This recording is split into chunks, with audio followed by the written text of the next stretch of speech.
That's what the 80s is for me. It's a nostalgia for something that's just a little bit before your time, but it's tapped into that intrigue and that fascination, and I've wanted to go back and really get into the detail on it. So it's not really an actual nostalgia, but it almost was. You only just missed it, which gives you that curiosity for that time that you have a connection to, but without a full-blown life experience of the era.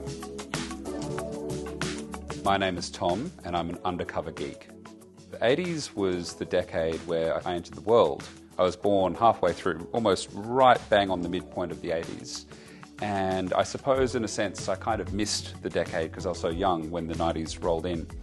But I still have a fondness for the era, and I still feel connected to it. A lot of the toys I had as a child were from the 80s. A lot of the television programs had come out of the 80s, and they were reruns into the 90s. So I was very passionately collecting retro video games from my childhood, my teen years.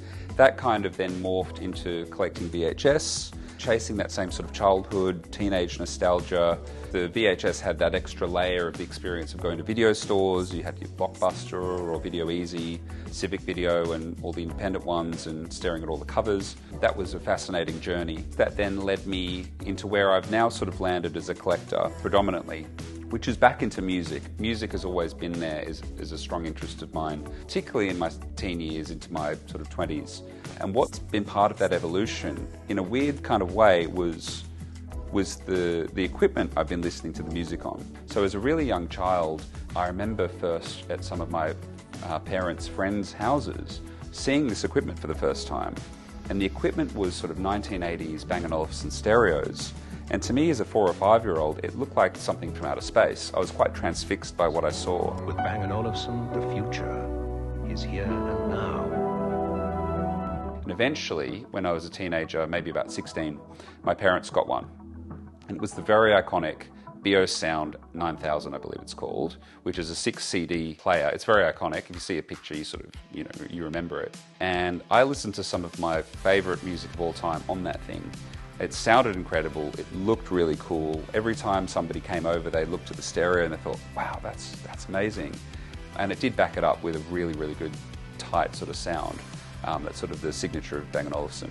I suppose that was the inspiration behind me getting into collecting vintage Bang & Olufsen. I've always thought they were the most futuristic, sleek-looking, but also retro audio product, as well as their televisions and their telephones. From a design perspective, I still think they're quite stunning to look at. After collecting it for a number of years, what it started to do with my musical tastes is inspire me to listen to music that was very much of that time and is very in a sort of synergy with this equipment. It's the music that you would expect someone to have listened to in that time when they first purchased this stereo. This is a banger album. This is very synth-heavy, David Lee Roth, post Van Halen, Stevie Vai on lead guitar, killing it. Great drummer, great bass player, very over-the-top, excessive, pinnacle 80s, silly, hard rock, pop, metal kind of stuff. Very cool cover of David Lee Roth at Yosemite National Park. If you guys haven't checked out Just Like Paradise, it is one of the happiest songs you'll ever hear.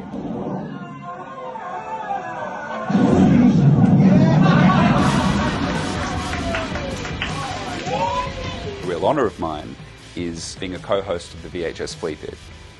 So the VHS Fleapit we run the last Tuesday of every month at Astro's Arcade Bar, and it's such a fun night of just reliving the old days of VHS through the more obscure titles that people from the era may have seen on the shelf but possibly never rented because they were pretty obscure, and there's so many of them. Or people who are a little younger have never heard of these films, probably otherwise never would hear of them because they're so obscure and trashy.